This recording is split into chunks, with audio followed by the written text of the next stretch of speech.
ICC world cup 2023 में पहला upset Afghanistan ने डिफाइट चैंपियंस इंग्लैंड को 69 रन से शिकस्त देकर तारीख रकम कर दी है।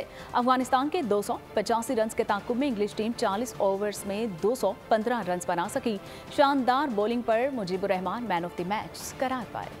वर्ल्ड कप के 13वें मैच में इवेंट का सबसे बड़ा अपसेट अंडरडॉग अफगानिस्तान ने फेवरेट इंग्लैंड को 69 रन से शिकस्त दे दी। दिल्ली में खेले के मैच में अफगान प्लेयर्स ने इंग्लिश सुरमाओं को मुकम्मल आउट क्लास कर दिया। पहले बैटिंग में बोर्ड पर बड़ा हदफ दिया, फिर जादुई स्पिन से गोरों की एक न चलने दी। अफगान टीम पहले बैटिंग करने के लिए विकेट पर उतरी। 49 ओवर्स में 284 रन पर ऑल आउट हो गई। अफगान ओपनर रहमानुल्लाह गुरबाज ने इंग्लिश बॉलर्स की जमकर पिटाई की और 58 गेंदों पर 80 रन बनाए। इंग्लैंड की जानिब से आदिल रशीद ने 3 जबकि मार्क वुड ने 2 खिलाड़ियों का शिकार किया। हदफ के ताकुब में दिफाई चैंपियन की बैटिंग लाइन लड़खड़ा गई। पूरी टीम 215 रन पर ढेर हो गई। इंग्लैंड की तरफ से हैरी ब्रोक ने 66 रन बनाए। अफगानिस्तान के राशिद खान और मुजीबुर रहमान ने 3-3 जबकि मोहम्मद नबी ने 2 विकेटें हासिल की। गैर यकीनी शिकस्त ने इंग्लिश टीम का सेमीफाइनल का सफर मुश्किल बना दिया। शानदार फतह के बाद अफगानिस्तान की टीम पॉइंट्स टेबल पर 6ठी पोजीशन पर आ गई।